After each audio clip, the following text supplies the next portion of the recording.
Hello, everyone. I am Tacet, and welcome to the Gems of War Tower of Doom stream, Week 18, Day 3. So, today, we only got one particularly interesting thing, and that is the fact that Mech Pet came into the game. Not too many purposes for this, since most teams won't really be using too many mechs unless you're doing a half-mana start off your Mechanist hero class, in which case you might be using anywhere from 2 to 4 mechs on your team.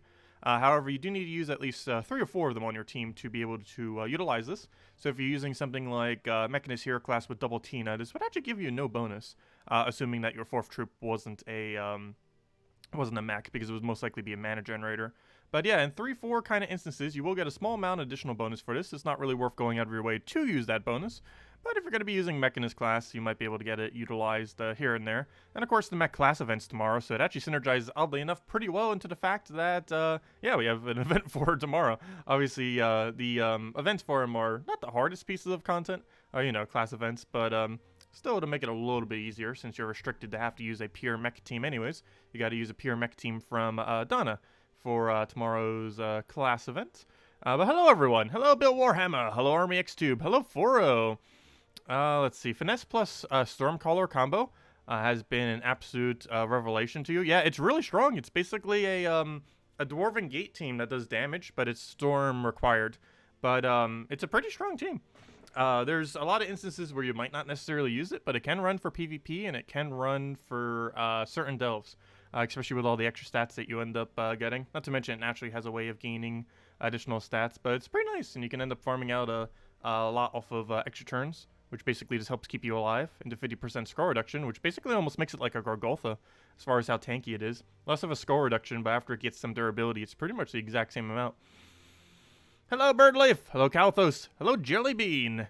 Hello, Jefferson. Oh, but the biggest thing that it is missing compared to Dwarven Gate, though, is it doesn't have Barrier. But if you're using a pure Strix team, you're gaining so many stats that it might not matter that you have Barrier, but you wouldn't be gaining Barrier on that team. Hope everyone's doing well. Same to you, Calthos. Everything's been going pretty well. Oh, something did happen with my mom the other day, though. She has to go to New Jersey, actually, this weekend. I had to get her the ticket for it last night because she didn't know how. But, yeah, one of her best friends from when she was, like, 20. Gosh, how long is that? 35 years ago? Like, more than half her life ago. But, yeah, she's going to have to go down there because she got diagnosed with cancer. Not my mom, the friend. And I think she has like less than a month to live. She's just going down there this weekend, last minute. At least she's leaving this Friday night. But yeah, she'll be there for the entire weekend. But hopefully everything goes well with her. So the best wishes to her. But hello, Cookie. Hello, Gustavo. Hello, Curtis. Hello, Golem. Hello, Clarence. And hello, everyone else. But yeah, she's going through a lot right now. I've had a couple friends I've known since 20. I've never actually had a friend that passed away, though, ever. Of course, it's eventually going to happen. Only a matter of time. But of course, I'm still young, so that doesn't really happen that often. Actually, I think the only person I really knew who has ever passed away was my one cousin. The one that actually really got me into gaming. Because I used to go to his house, like, every weekend for, like, once a month, if not more. But, yeah, one of my cousins passed away. But other than that, I don't think anyone I really know ever has. Anyways, why am I using Key Team? What am I doing right now? Oh yeah, I'm doing pet battles, that's fine. Let's go get this pet real quick. Don't want to forget it. This will be one of the pets that will be reobtainable if you do happen to miss it for whatever reason today. Though, it is still advised doing it, obviously. But you will be able to obtain this into the future. Off of random pet drops. However, it is completely random. Hello, Steve! Hello, Zex! Welcome, welcome. Let's see. Go for that.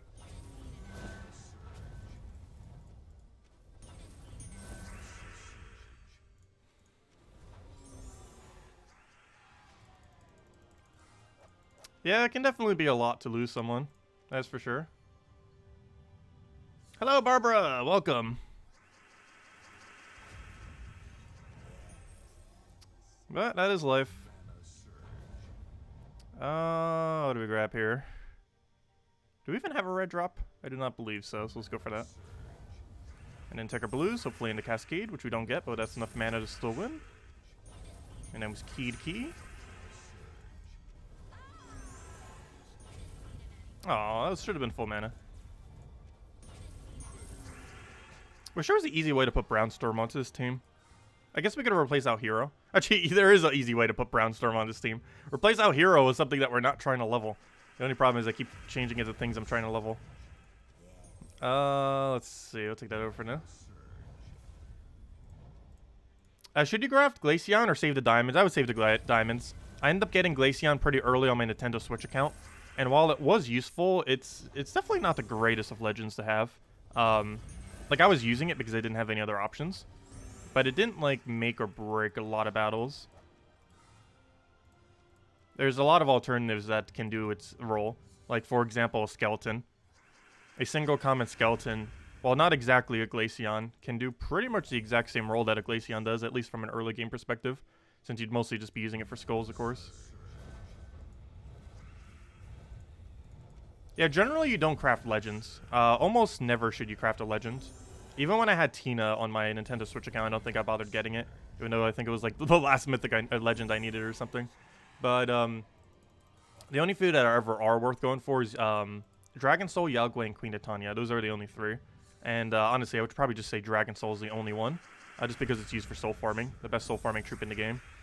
But yeah, you don't really tend to craft legends. And the main reason for this is you'll have every single legend in the game way before you own every mythic in the game. Like, you probably won't even have a fourth of the mythics by the time you get every legend. There's even a possibility you'll have 0 mythics by the time you get every legend. So you normally don't bother spending diamonds on legends for that reason. Because diamonds are the main way that you get mythics, or at least choice mythics. You can craft any mythic that you want in the entire game with diamonds. Which is how you obtain most of the better mythics. Since mythics are generally, other than diamonds, obtained by pure luck.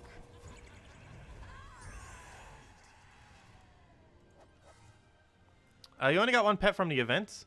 Yeah, that tends to happen a lot. I forget what the actual drop rate is on baskets. I want to say it's 10% per basket that you end up getting a pet. It's like 10 to 20%. I don't know what the exact breakdown is, but somewhere's around there.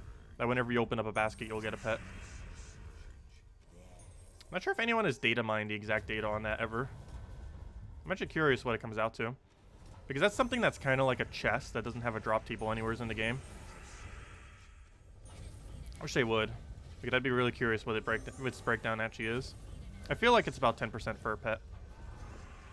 Off specifically the basket. Obviously you get a guarantee one just by doing all 8 battles.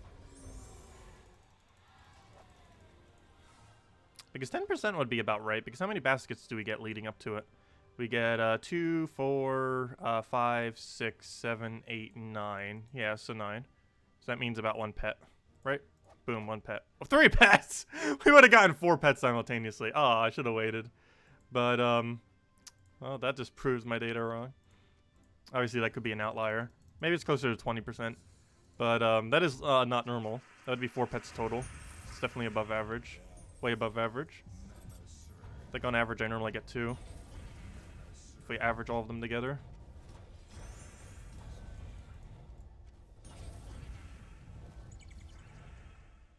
Yeah, it might be closer to 20%. It has 4 different drops. So it could even be 25% split between each of them. It has 4 drops. A random amount of its colored shard, or its colored jewel. That random amount, I believe, is between 25 and 50, if I'm not mistaken. It then has a pet food drop related to its color. It then has a white pet food drop, and it has the pet itself. So it has 4 different drops. So if the drops were weighted evenly, which I'm not 100% certain if it is, but let's just assume it is, that means you would have a 25% chance to get a pet per basket. I'm not sure if they're weighted evenly or not. I feel like they might not be. I would assume the pet would be the lowest drop rate of them. And something like the jewel would probably be the highest. Or the white pet food.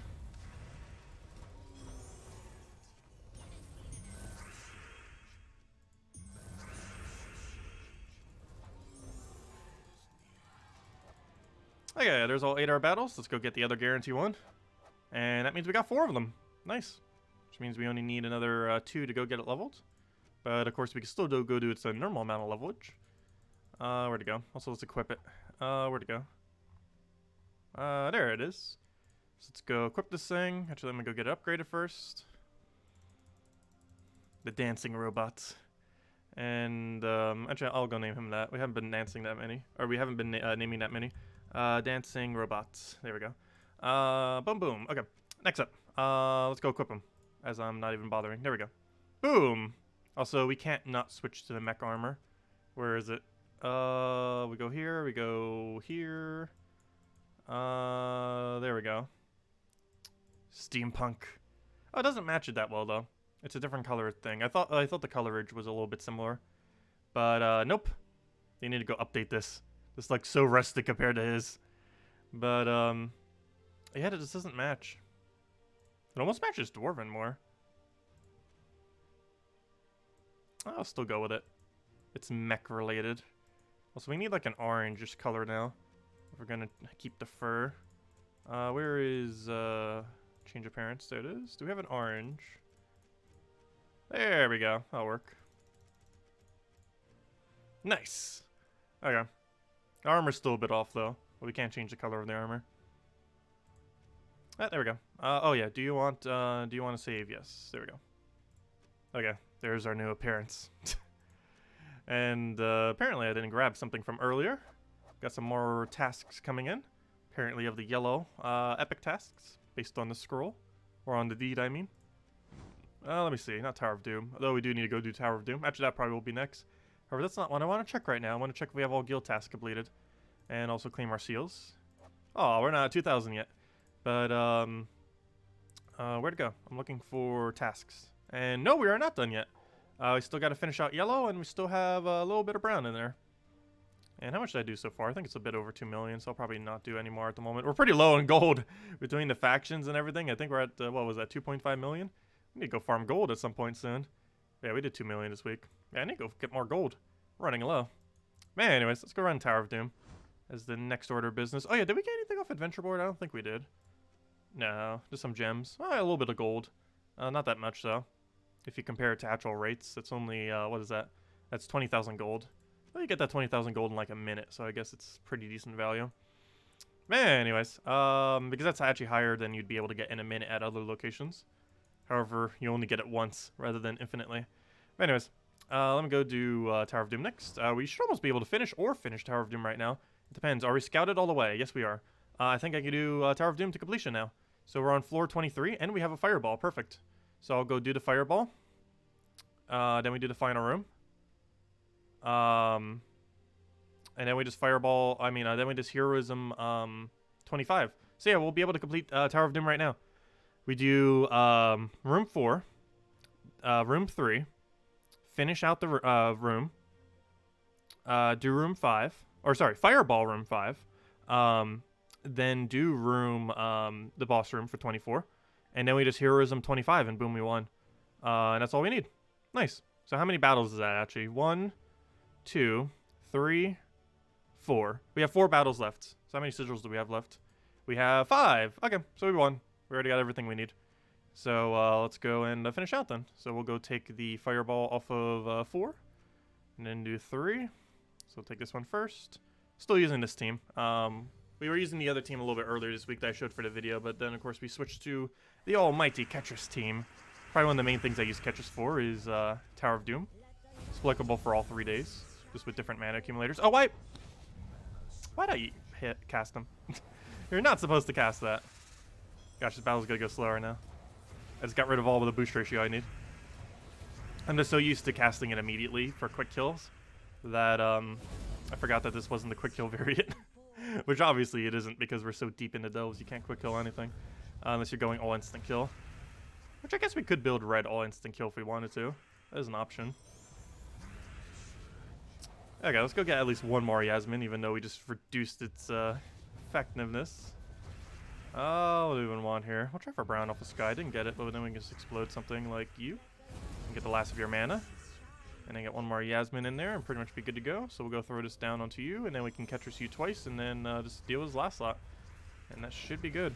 So we'll throw you down. Boom. Throw you down again. And then we just have to deal with his last slots. Let's see. Take the Enraged Skull. Fortunately, unless we get another Enraged Skull, that will not be enough to kill. However, there's the extra turn. So boom, random Cascade Skull, go. Nope, but Catchless will go. Hey, that wasn't too bad given the gigantic mistake at the start. There's our Fireball. Now we do room 3, just double checking that it's the right one. And the answer is yes. Okay, so we'll take this 3, take the final room, throw a Fireball, take final room, throw Heroism, done. So that means that one room that we're doing on next floor is actually the final battle we need. So yeah, we're almost there. So close. Okay, we'll throw Explosions down. Get him with a poke, and start getting and tearing away all these things. I probably actually should have torn his first slot. Luckily, we get to redo it. Perfect. He'll skull us. Or not. He's entangled. Wait, what did he get entangled off of? Do we have entangle at start? Oh, yeah, we do, don't we? Yep, we have entangle at start. Nice. I was going to say, because we have nothing that entangles, but it's the entangle at start that did it. Okay. Oh, I should maybe hit Valraven here just in case it feels like getting yellow. Which hopefully it won't. Also, we just got full mana out of that. Nice. I'm not actually going to explode here just because we can just Brown Surge. So we'll do that. He'll get Skull Distracted, which he actually didn't even go for. We'll do that, and now he's Catchers to Catchers, and that's match. Throw Catchers number 1. Throw Catchers number 2. Probably should have threw Catchers number 2 first just to make sure the Valraven died. In case he felt like getting a yellow into a 5x match. But there we go. 2 more Sigils. Not like we're going to need them. But we'll have them. Okay. Anything else we need to mess around with here? Nope. Okay, let's just get into it.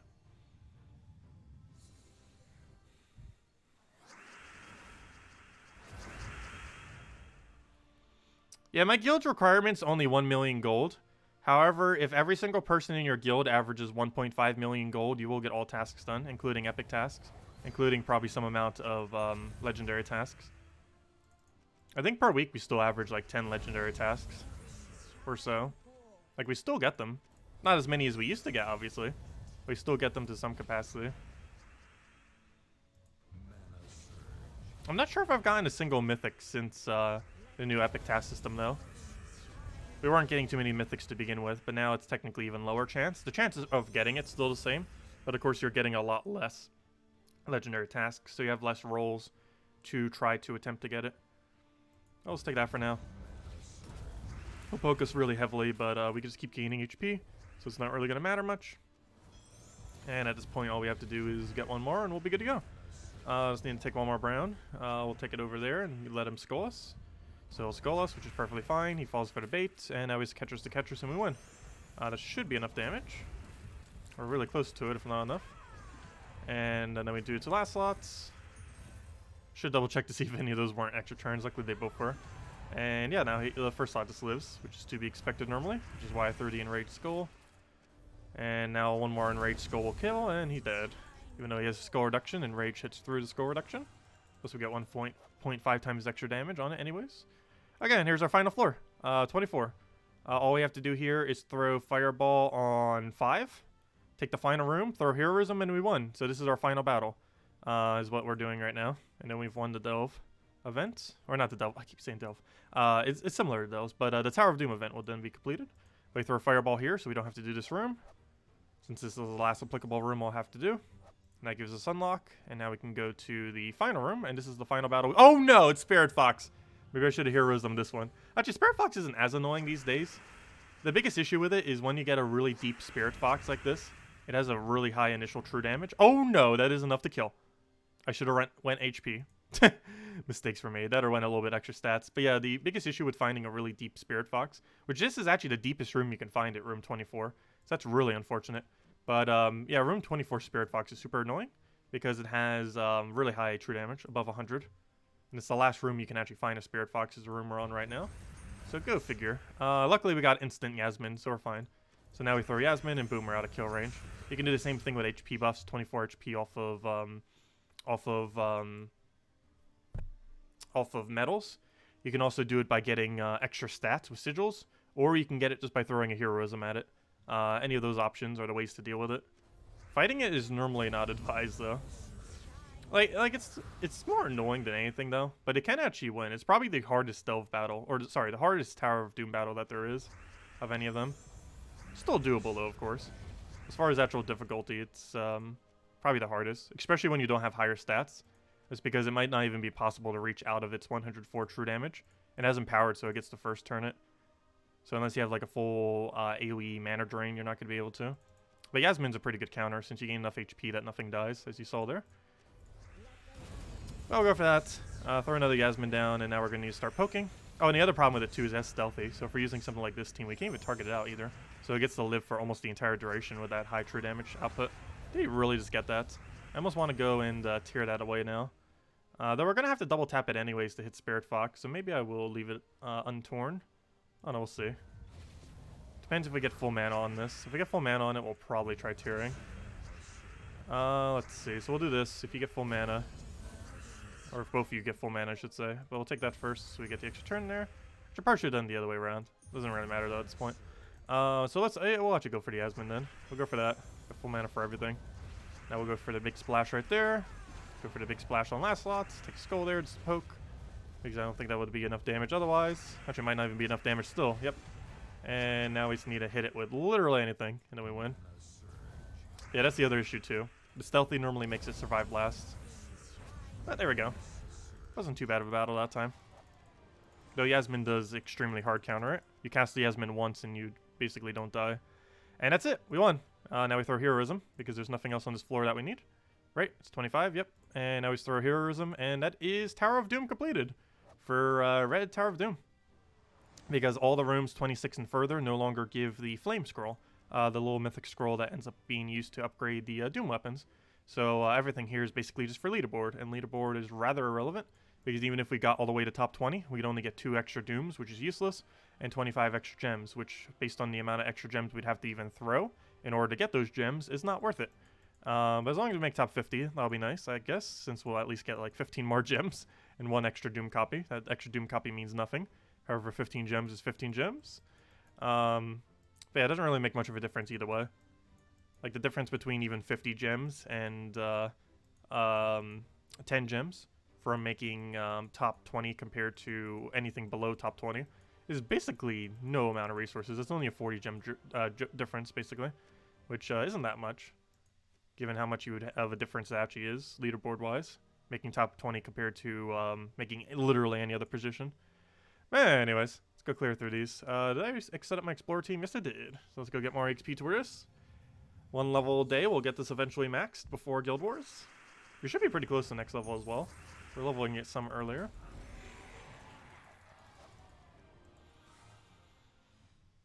Let's see. It takes all 30 guild members doing 1.6 million each to get 1 legendary task. Yeah, that sounds about right. It can take quite a bit of gold.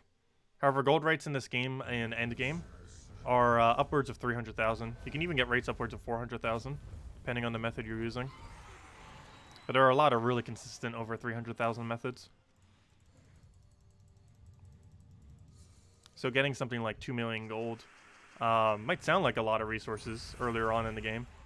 But by end game, once you have like the better teams to run things, PvP, the Cedric gold farming teams, as well as just running Explore 12 at a quick rate, all give upwards of 300,000 gold per hour. And at that rate, it will only take you 7 hours to get over 2 million gold. So if you did gold farming for 1 hour a day, you would technically be able to contribute 2 million gold to your guild every single week under those circumstances. However, it does require you to have a Explore 12 team that can win in about 30 to 40 seconds, or a PvP team that can consistently win 3 trophy, or 2 Cedrics to do the gold farming Cedric team. Honestly, the 2 Cedric one's probably the easiest to do, getting 2 copies of Cedric, because the rest of the team's pretty cheap. You just need like another gold troop like a Leprechaun or a Greed, and then you need a Skeleton Key, which you get for free from 250 wins on the Thief Hero class. So 2 Cedrics is the only hard part. I forget if my Nintendo Switch account ever got a Cedric. I believe it did. It took it about, I think, a month to a month and a half before it got its first Cedric. Oh yeah, you could do it with Egg Thief too. Oh yeah, actually, Egg Thief probably would be better, because once you get it going, it would just be a full board clear mana. Yeah, you're right. Egg Thief is the way to go. I always think Leprechaun, but I keep forgetting that if you're going for a longer match, Destroy is actually better than Explode. I'm still not used to this because this is something that has changed over the last like 2 years or so.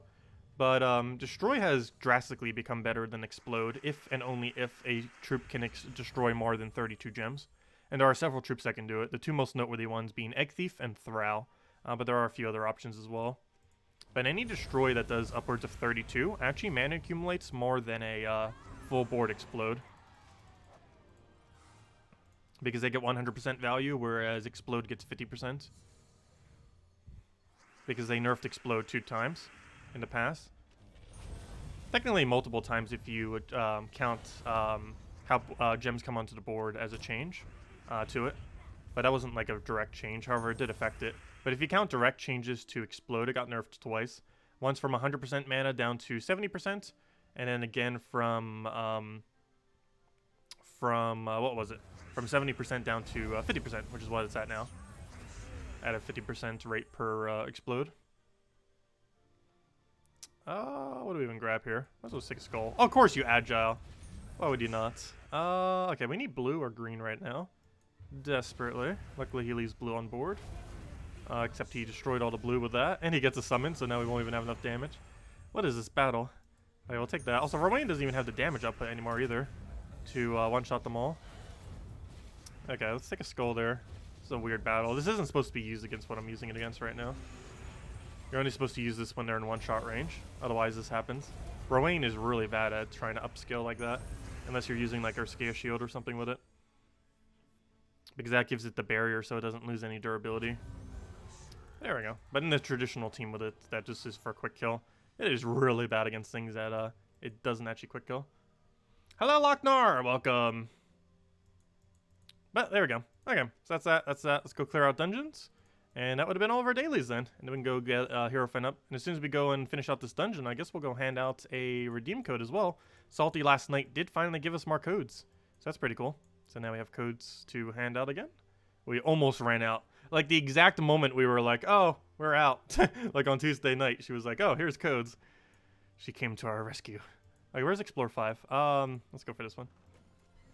In we go.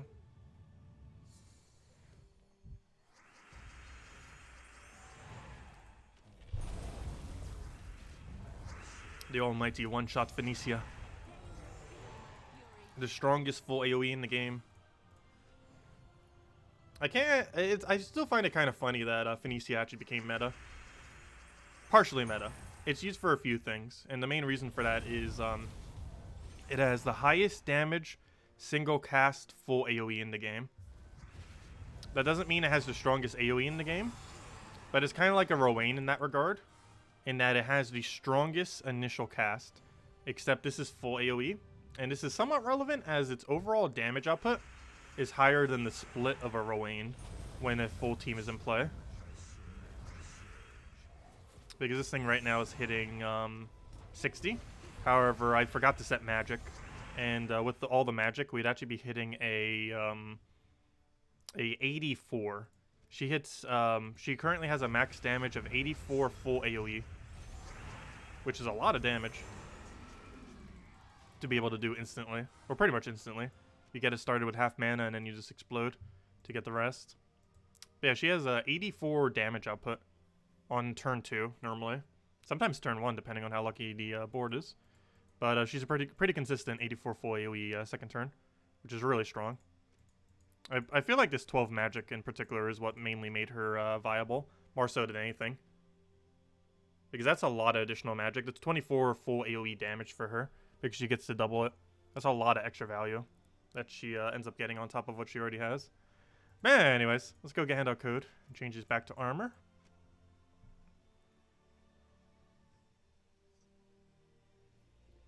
Yeah, double Cedric key isn't slow.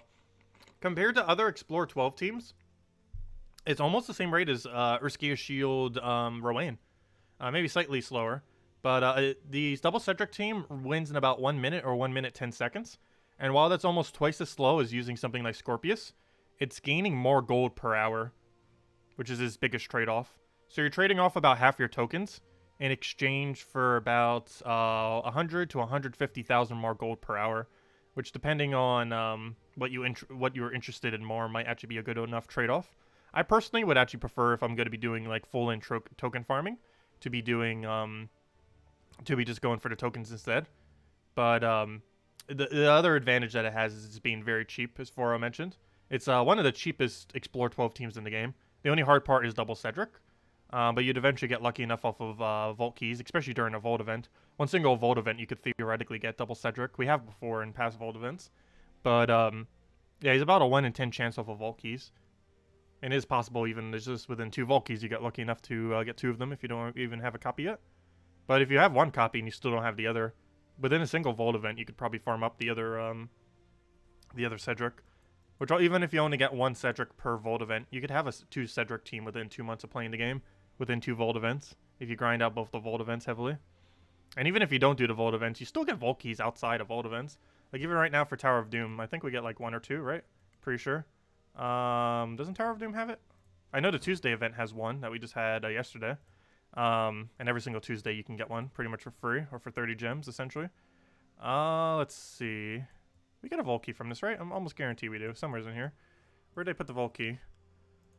Did we not get Vault key from Tower of Doom? I know Invasions and Raids gives Vault key. Oh, there it is. I was gonna say. Oh yeah, I forgot. They moved it forward. It's even easier to get that Vault key now too as a newer player. Because before it was a little bit deeper, but they moved it forward so newer players would be able to get it. So stage 3, every single guild should pretty much be able to reach. Potentially, you could even solo that. I forget how many Doom kills you actually need, but you can almost solo the Vault key. So within a small guild, as long as a few people are doing it casually, you should be able to get that Vault key. Because they moved it way forward so that newer players would be able to get it. Or, you know, basically everyone would be able to get it per week. Or that was one of their main reasonings behind moving it forward. But anyways, let's go get this major orb. Hope it's a blue or purple and go from there. Oh, it is a blue. We did it. Nice. How many blues is that now? Only 2? 2 more to go craft ourselves a Zoogoth. No, just kidding. Let's see. How many is that total right now? I believe that's 2. That might have been our second one since we've crafted Zoogoth. No, 3. Where did the third one come from? I don't recall getting a third. But yeah, we have 3 major orbs of ascension now. Nice. Very nice.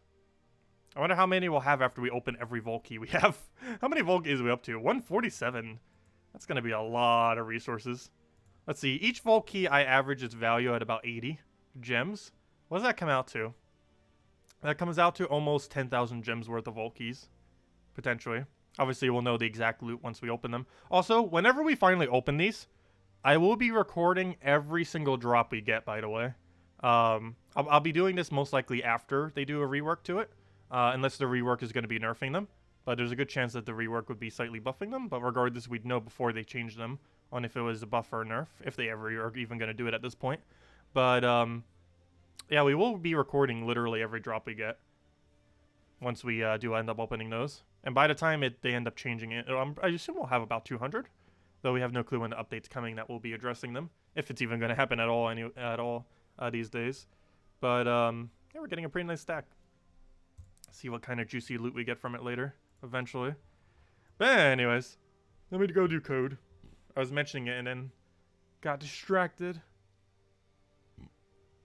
Speaking about distracted, I still haven't tested the beta fully yet.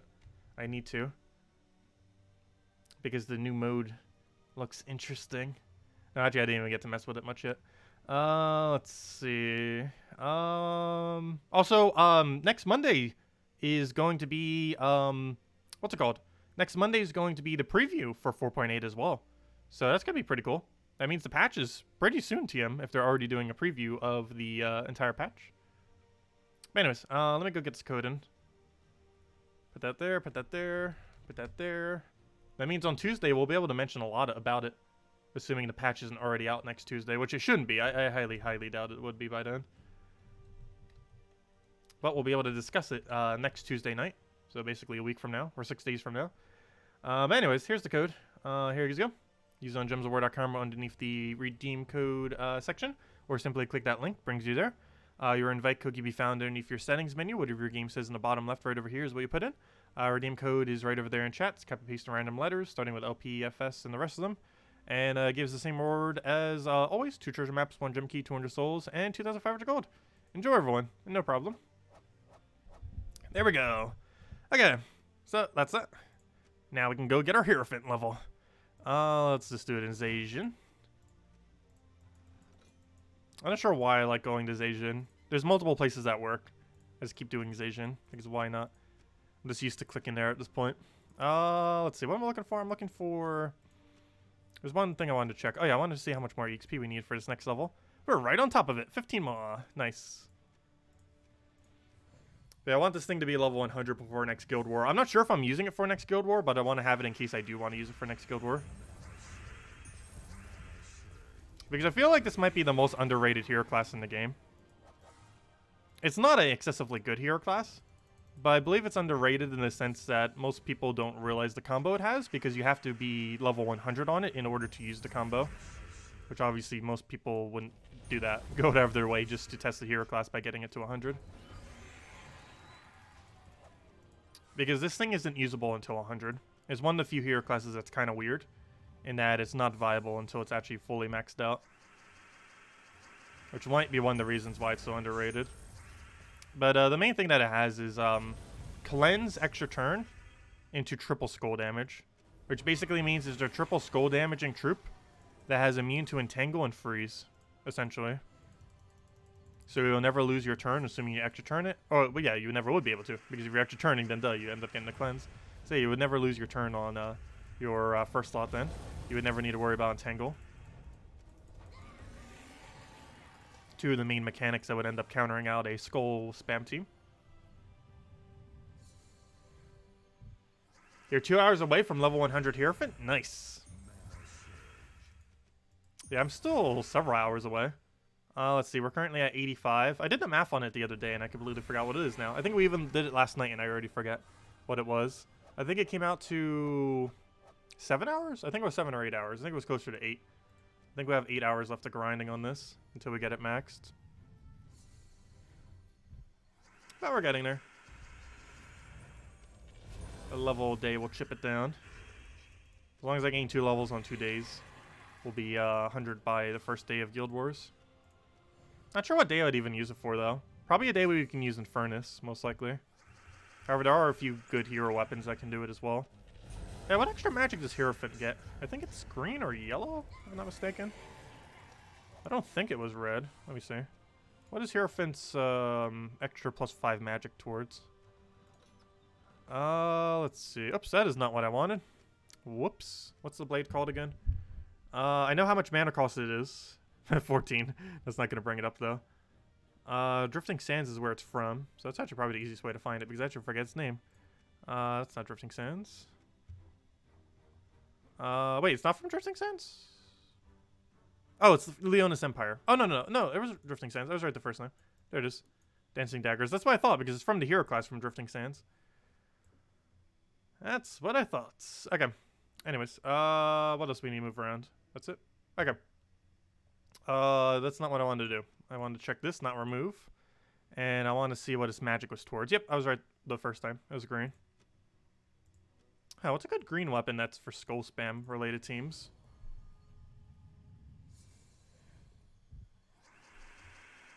Let's see. We'll take that over for now. Grab our explosions.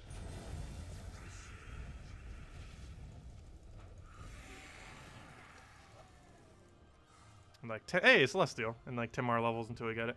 Doomed Glaive, yes, but we are going to be using it in first slot, so I don't want to block mana too much either. We could probably do Essence of Evil, but it doesn't have a magic increase, so doing the extra magic for it wouldn't really matter. Same as something like Mountain Crusher. It doesn't matter if you extra magic, even though it has something that boosts based on magic, because you're going to explode them all pretty much anyways. Actually, I think Essence of Evil does it regardless of if it's webbed or not, though. Whereas Jar of Eyes and Mountain Crusher do not. They're magic dependent.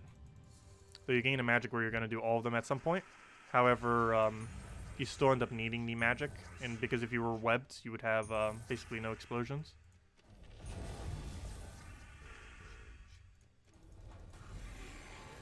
Yeah, you can pair it with Wrath for the 4 times burn and get it out that way. But if we're using it in a Guild War, that means we'd have to do brown or yellow Guild War with it. Because Guild War is the main location I wanted to bring it to. Because as far as PvP teams, I don't really care much about PvP teams in the current state of the game. Not much to really worry about with it. Other than doing 1.9k, there isn't really much point in going much further in PvP. Just as some of the more annoying battles between like the ultra ridiculously easy ones and the extreme meta that everyone sets.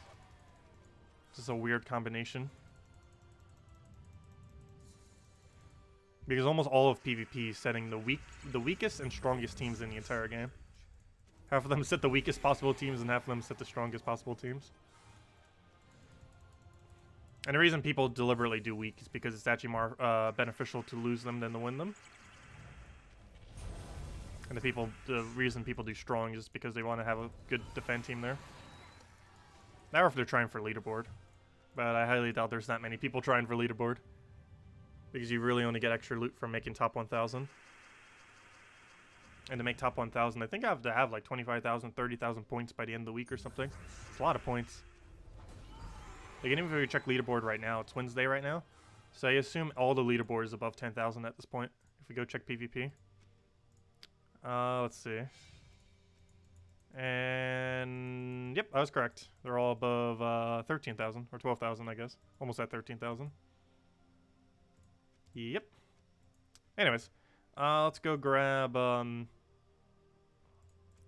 I guess we'll go get a little bit more Hierophant level until we actually get a hero level. We're actually so close, we might as well grab that level. Might as well.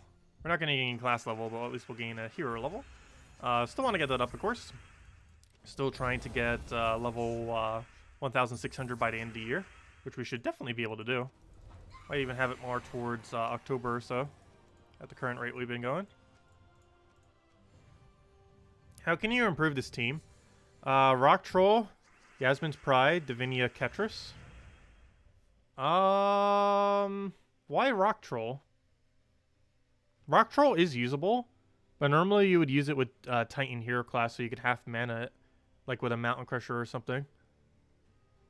Like Rock Troll, Mountain Crusher, or something with 2 browns behinds. If you replace Divinia with Mountain Crusher, use Titan 2nd slot or Titan 1st slot, I think you could get that to work. But, yeah, you'd probably want to have Titan in 2nd slot or something. Because you'd need it to get a half mana start on the Troll to get everything rolling. And the Mountain Crusher would basically act as a Divinia. But it wouldn't have heal, but it would get you rolling quicker. Much quicker. And at that point, it would also be pure brown. Oh, no, what? Never mind. Troll isn't brown. But it'll almost be pure brown. And Mountain Crusher also gives 2 additional mana to all brown allies every time it casts. So even if they're slightly blocked, you still get mana to them.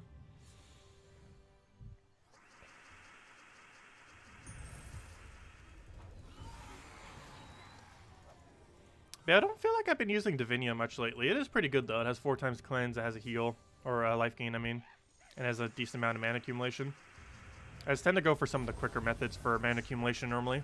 Like Leprechaun, Mountain Crusher, stuff like that. The Harpy Mage. All things that might have less overall cast value than her. But they get rolling way quicker than a Divinia does. Especially with a Divinia that doesn't have any amount of mana start. Because more often than not, you use Divinia in teams that do not use Divine Ishbala, which means you do not have 40% mana start on her, which means the best you can get is 20%. So one of the reasons why Divinia, I feel like, isn't used as much in the current state of the game. It's still an insanely good troop, but unless you specifically have to cleanse count or something, it's not as advised compared to the quicker options, because you can just quick kill them before they even get going in most situations.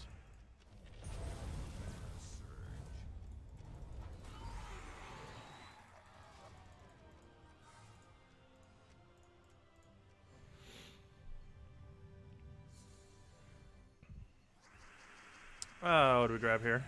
Take that for now. And he's dead. Hello, Dortero! Welcome. If anyone else has any other questions, let me know. Otherwise, we're just spamming this Explorer until we gain a level. That is the game plan right now. Not a class level, but a hero level, since we're already so close.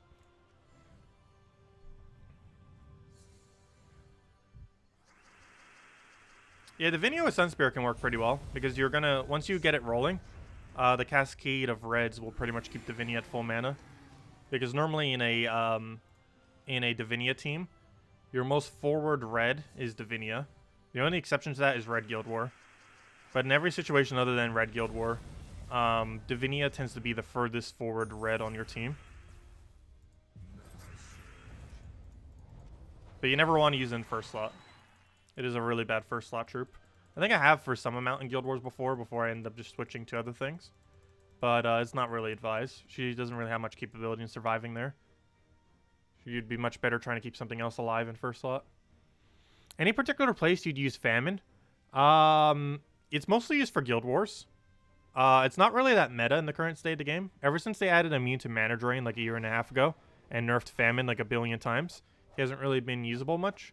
But if you're going to use him for anything, he's used to hard counter in Guild Wars, either defensively for one of your defend teams and or offensively on brown, yellow, and or green Guild War Day. He's mostly used to disorient extremely cast-oriented teams. He's particularly good on brown day because you can use him with Corvash plus Famine, which ends up working for a great double drain combo. Corvash also has stun in case they do have immune to mana drain to get rid of it if they don't have impervious as well. But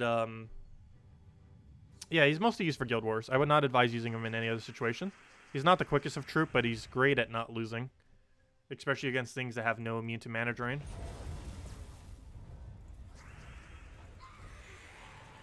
At one point, I think he actually had the highest rate in the entire game for Guild Wars win rate. I don't think that's the case anymore since they've nerfed him a couple times, but he's still pretty viable for countering teams that don't have any immune.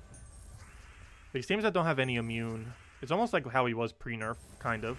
He's still a bit more nerfed compared to that, but it's about the closest you would get to him.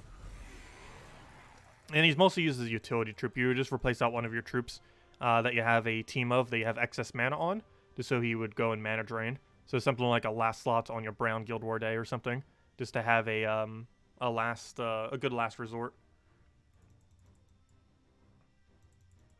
But I don't think he scores particularly high in Guild Wars, but he's great at not losing, if nothing else. Assuming the enemy has no immune to mana drain. Because if you can get it rolling before the enemy gets rolling, you most likely won. And that was the biggest issue he used to have in the past before he got nerfed. It basically came down to if you casted Famine before the enemy did anything, you won. Is what he used to be like. There's a lot more counters to him now, though. But you can see what teams you're up against before you battle, so you would know if it's countering him or not.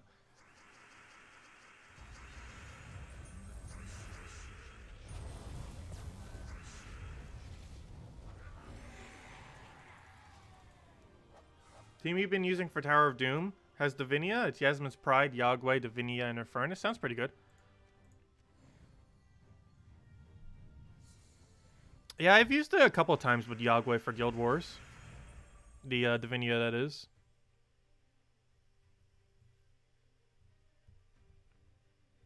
But yeah, and in Tower of Doom, you don't get any penalty for using a different color weapon, too. Because in Guild Wars, you can't do that, but in Tower of Doom, you can. And Invasion is the same way. You can use a different colored weapon, and it doesn't penalize you at all. In Guild Wars, you're allowed to, but it penalizes your score.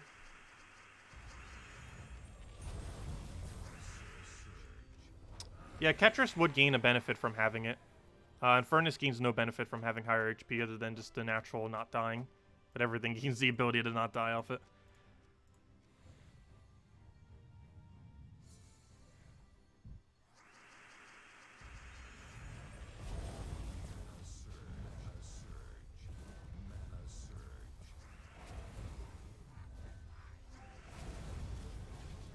Yeah, she just does not want it his turn. So he is using goblins after all. The annoying goblins.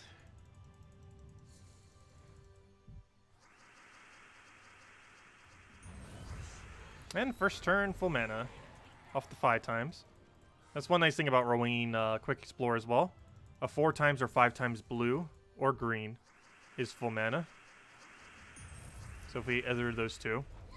Or if we hit a green surge or blue surge randomly off of extra turn cascade like we just did there. All 6 of those options are a full mana on turn 1. So we have a lot of turn 1 full mana options, like right there. We just did it again. I like how I say that. We've done like 3 or 4 first turn options in a row. Love when it does that. You don't even need a cast. You just get extra turn full mana onto Rowan and then boom, you're good to go. And unfortunately ran out of luck. That one doesn't have it. We just take that, throw it down dead. Are you going to attempt to speedrun Pet Rescue? now that leaderboard has been revived. Well, it's under 3 minutes right now. The only problem with trying to speedrun it is the world record is starting to get more optimal to the point that you need pure luck. Because Keylime, I don't think ever actually held the record. Just because there was already recording quicker than it, even when he did his. And we don't even know what the absolute quickest is because people don't always record every single attempt they do. But it's already under 3 minutes. I think Keylime did a 3 minute and 10 second? 30 second? Whatever it was. I actually forget what he did the other day. I believe the world record is currently with Phoenicia. But you have to get really lucky. It's basically Phoenicia instant cast full AoE. It's kind of like the same way that we run dungeons and everything. The only difference is you run it for the entirety of pets and hope you get lucky. Oh, sorry, Sir Teddy. I didn't catch your question. What was your question? Could you repost it? Because I did not see it. There it is. Dev Opinion. Do you think they will rework kingdom leveling rewards to match the state of the game? Kingdom leveling rewards to match the state of the game. They reworked them not too long ago. Such as level 4 Bright Forest being switched to Leprechaun? Oh, I see. I don't think they will. That would be really useful if they actually made the most useful troops that are obtainable from a kingdom obtainable through that. But no, that's something that they actually did pretty recently. Last year, like 6 months ago, 7 months ago. It wasn't that long ago that they ended up adding those. It was when Deeds came into the game. Oh yeah, I know exactly when it was because I was in a hurricane at the time. It was September because it's hurricane season. So how many months ago was that? That's 5 months ago. So that was only added 5 months ago. So I highly doubt they're going to be reworking it anytime soon because it's still relatively new. And I guess they didn't just want to give like the best troops from every single kingdom. I think they just gave the more traditional ones for the most part from the kingdom. So they might not have given some of the side ones that were from more recent events. Because Leprechaun is somewhat recent. It was the last troop added, or one of the last troops, not the absolute last. But it was one of the last several troops added in 2018. So that's somewhat recent compared to what most of them are. Most of the ones that they have in there are from like years upon years ago. But no, I don't think they're going to be working that. Because it gives incentive to go out and actually try opening keys to go get the other ones too, if nothing else. I don't think they deliberately made it so some of them don't have their better ones. I think it was just based on when they were added. Like for example, Kazale has Apothecary, but Apothecary was from like 3+ years back. So it seems like it's more so based on when they were released, more so than if they were actually viable or not. Because, of course, Apothecary is one of the most viable ultra rares in the game, among one of them. It has a 10 mana cross convert and full team cleanse. Plus, it has a lot of immunities. It's a pretty decent mana converter. I don't use it too much these days, but it's still a great utility, of course, nonetheless. There's a few teams that still you bring it out for.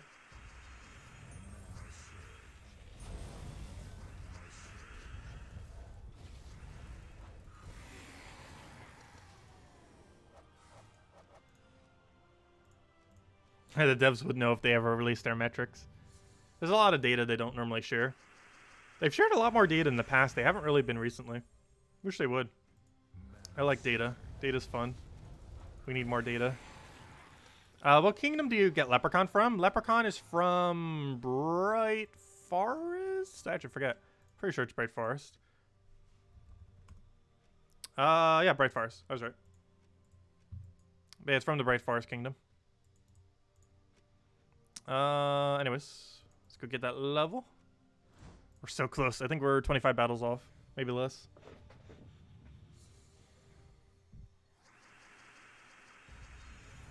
When you first started watching, Apothecary was all you used. Well, you can still get away with using her for almost everything.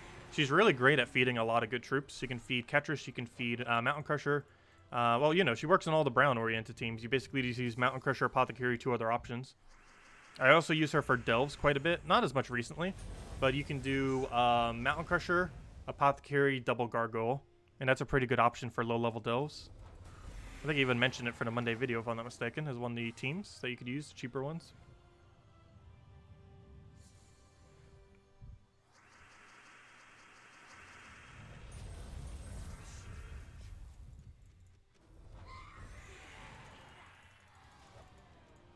Hey, we got an Arcane. Nice. Oh, never mind. Was that the guarantee Arcane? No, it wasn't. Never mind. We got an Arcane.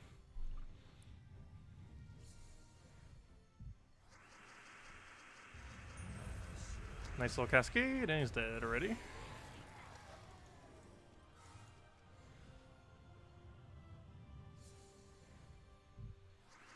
Yeah, what do we need? What do we need? Get that, boom. Get our splits, and dead.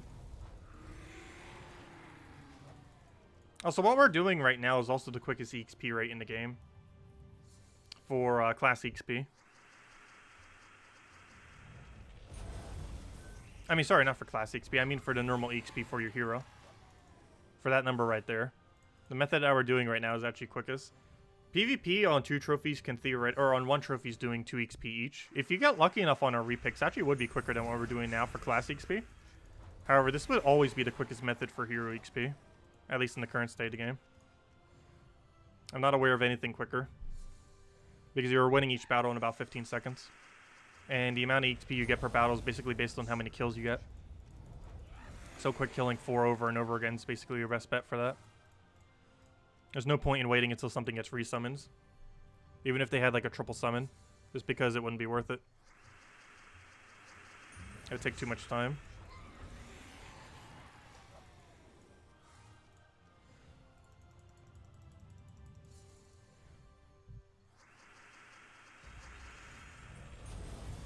The only other thing that gives more XP than this, which, oh yeah, I can't say that, can I? Oops. There might be something next patch that might be giving more XP than this. I'm not 100% certain on that, though, because I didn't mess around with it yet. But from reading the patch notes, there might be something.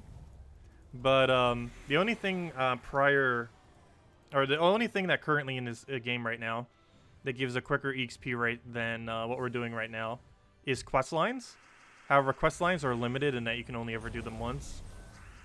At least currently. Cough, cough. The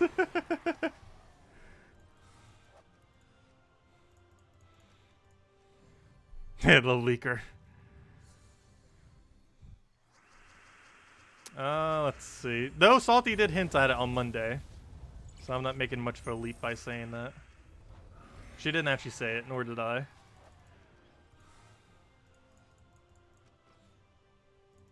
But yeah, the only thing currently quicker than explore spam is quest spam. But you can't spam quests. You only do them once and then you can never do them again.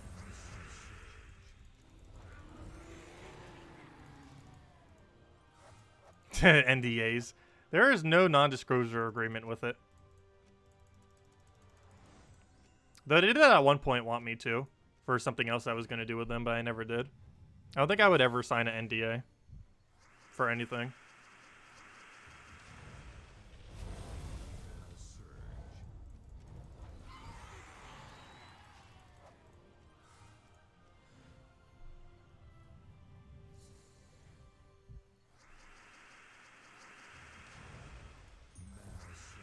Let's see, we'll get all that exploded.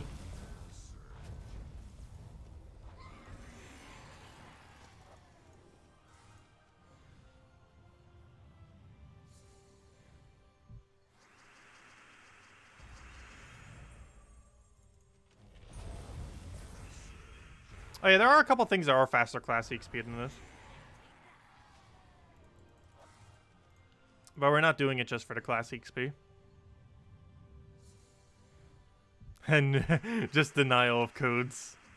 That's funny.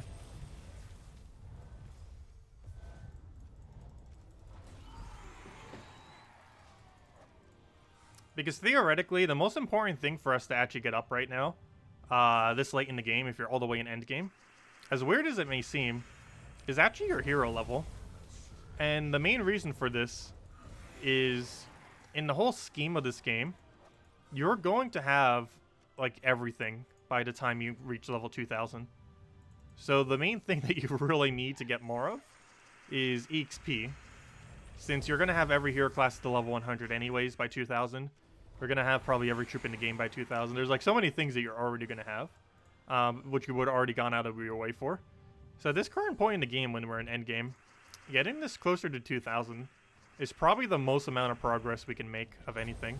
So whatever does that best, as long as it gives a good amount of other resources, is probably our best bet. Like, obviously, we wouldn't want to do something that just gives EXP and nothing else. There were people that did do that, like with the old challenges Used to be for pure EXP and nothing else, and they were a really good rate, the highest rate that ever existed in the game, which doesn't exist anymore, unfortunately.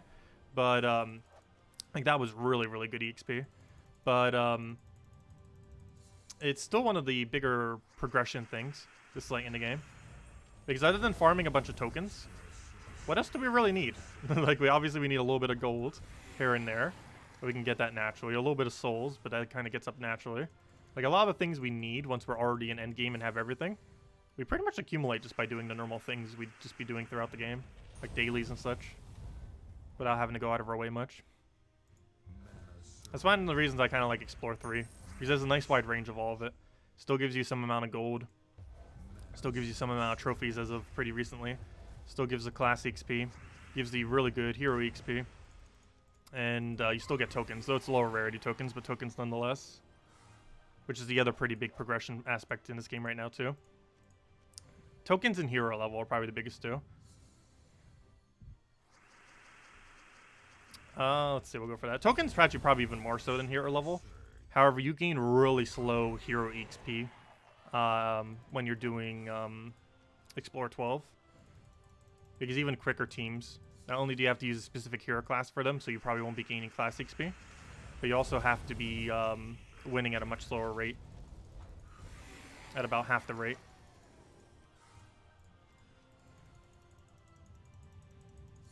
I like how the level cap is 9,999, but the game will literally be dead before anyone ever gets there. Oh yes, it'll be impossible for anyone to reach 9,999. Max level is basically considered 2,000, because you essentially stop gaining any amount of benefit after 2,000. Every 100 levels beyond, I think, level 300, you gain an additional stat. Definitely all the levels beyond 1,000, you gain additional stat. And that means once we reach 1,600, we gain one, as well as every 100 levels beyond that to 2,000. After that, you stop gaining stats. But it does mean at this current moment in time, our hero class is 5 stats less than max. And because it's used in almost every team in the game, that is very, very useful.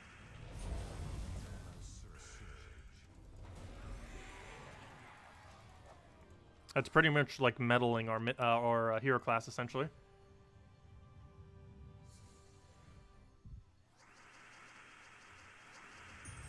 So in the amount of time it would take you to power level that level, you could probably have like a 4th of the mythics upgraded.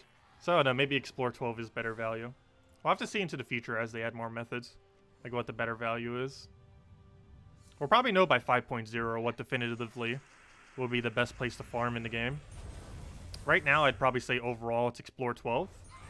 However, Explore 12 we can't level up hero classes, and I want to make sure we do something that can level up hero classes. Because Explore 12, to do it as efficiently as possible, requires you to use Titan hero class.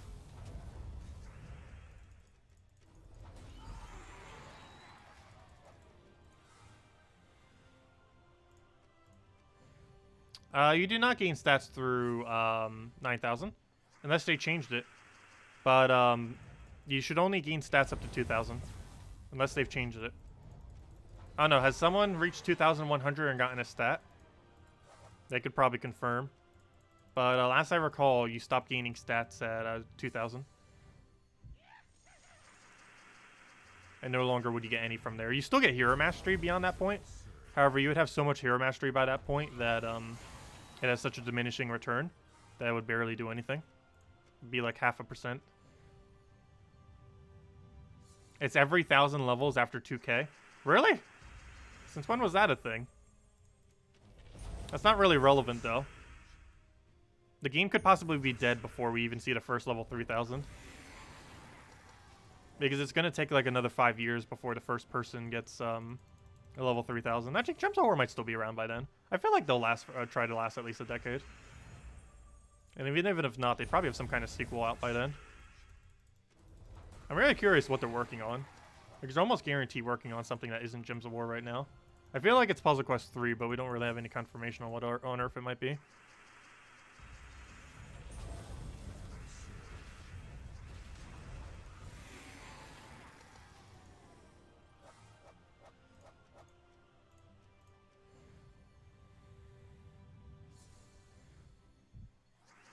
Yeah, the game will outlive us all. I don't know, I personally find it to be the most enjoyable match 3 game. I've tried several and didn't really care for it as much.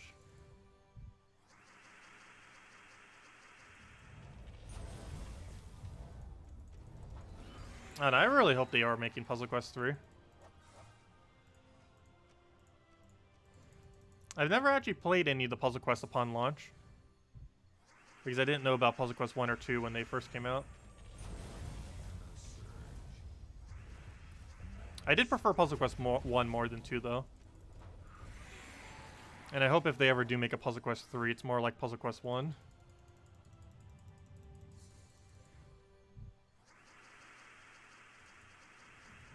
The biggest issue with Puzzle Quest 2, oddly enough, is I felt like the game was too short, oddly enough. I think we did full completion in under like 20 or 30 hours. And there really isn't as much replay value compared to Puzzle Quest 1. Just because Puzzle Quest 1 has multiple different paths that you can take for multiple different decisions. And while this doesn't affect too much storyline, it does affect a few storyline related things. And it also affects what kind of gear and equipment you have going throughout the playthrough. The hero classes are also much more diverse in Puzzle Quest 1, as well as having way more. As of the most recent patch that they got a couple months ago on the Switch version, I think there's almost 20 different hero classes, whereas Puzzle Quest 2 only has 4.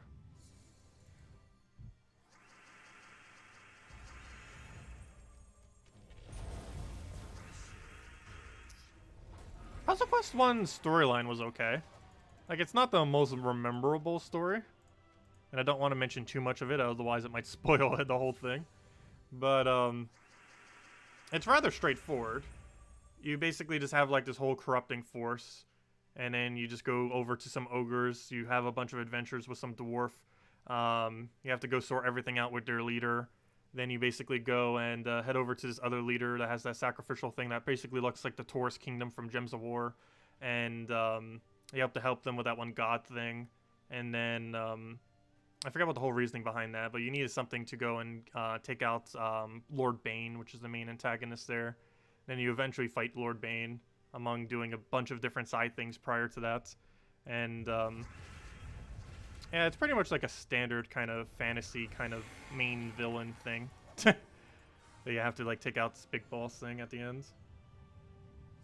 There's definitely a lot of good side plots to it. I feel like most of the best parts of it are actually, like, some of the side quests. Because they're their own independent thing.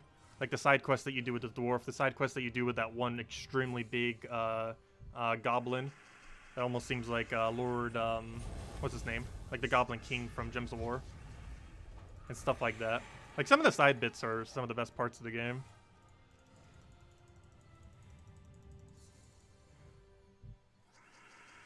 Yeah, the characters were pretty decent. Most of the side characters.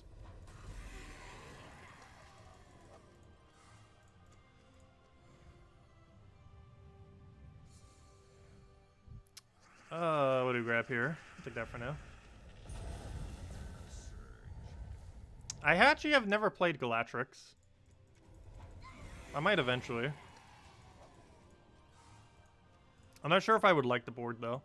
It's a really weird shaped board compared to a traditional match 3 game. It's definitely creative, nonetheless.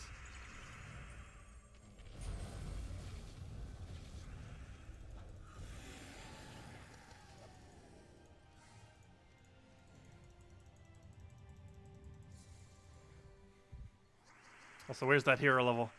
Should be like one battle away at this point. Give us the level. We're so close. And then we'll probably call it a night. That's the only problem with EXP once you reach a really high level. Like 5 to 10 battles will all look like you're about to gain a level until you actually gain a level. Like this one should be it. And if it's not, wow. Wow. But like the last several times, it all looks like we have a full HP bar. But it's like, nope, not quite. The EXP bar is just that thick. It's so densely condensed there.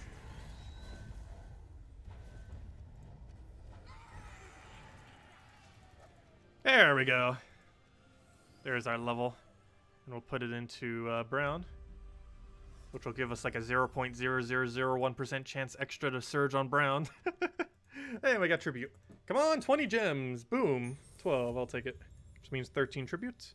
And there's a level up reward of an event key and 100 glory. Every level beyond 1,000 does that. But there we go. Anyways, I'll be heading out for now, guys. Hope you all have a wonderful rest of your week. Don't forget to go get the pet. However, you will be able to get into the future, but you still want to get it as it is a mech bonus, and it's used occasionally, particularly if you're using the Mechanist Hero class. And if nothing, you'll be forced to have to use it tomorrow because tomorrow's class event is Mech, and you'll be restricted to both mechs from Adana, or specifically mechs from Adana. So, yeah, you're already going to be able to use it tomorrow to some capacity, but you'll be able to get more copies of it into the future, so no need to go buy it up. Other than that, yeah, I'll catch you guys later. We'll be back tomorrow night, same time as always, hour and a half prior to now tomorrow, 8 p.m. Eastern Standard Time. When would be a good time to ask who to craft next? Right now would be a good time. What do you need to craft next? But yeah, you can just mention it now. We can try going over it. But anyways, if any of you guys have any other questions, now would be a good time. Before we do the final wrapping up of wrapping. Then I'll go just answer Defiance thing. Oh yeah, isn't Salty streaming Puzzle Quest in like 7 minutes? Yeah, I'll go leave Salty's Twitch in a moment as well. And definitely feel free to leave a like if you enjoyed the stream, everyone. Helps out a lot.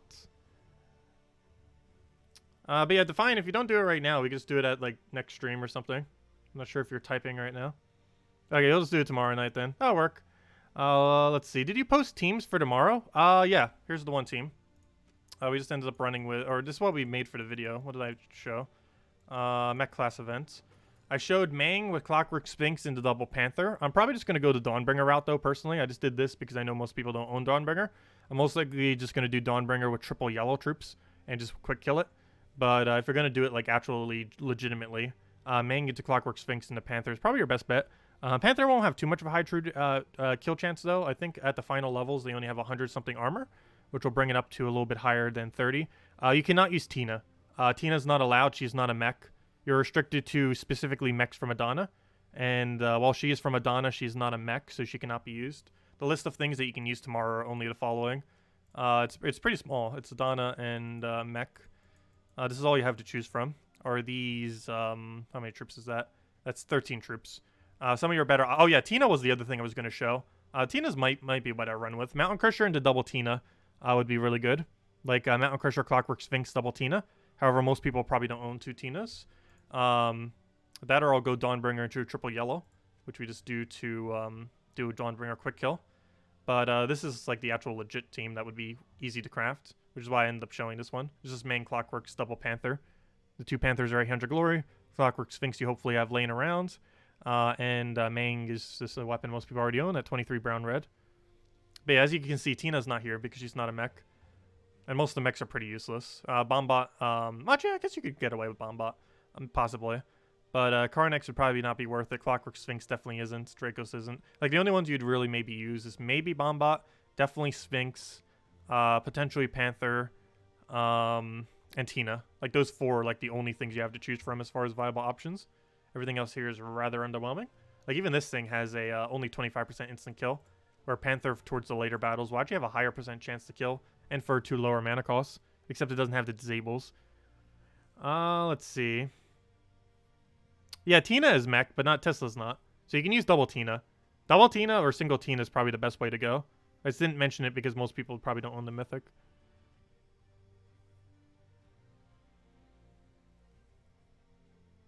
Oh, did I say... Yeah, sorry. Was I saying... Sorry. Did I say Tina instead of Tesla? Tesla cannot be used. Tina can. Sorry, I mixed them for a second. But yeah, obviously you could use Tina, but you can't use Tesla. And Tina would be one of the better options, yes. Oh, did I confuse that this entire time?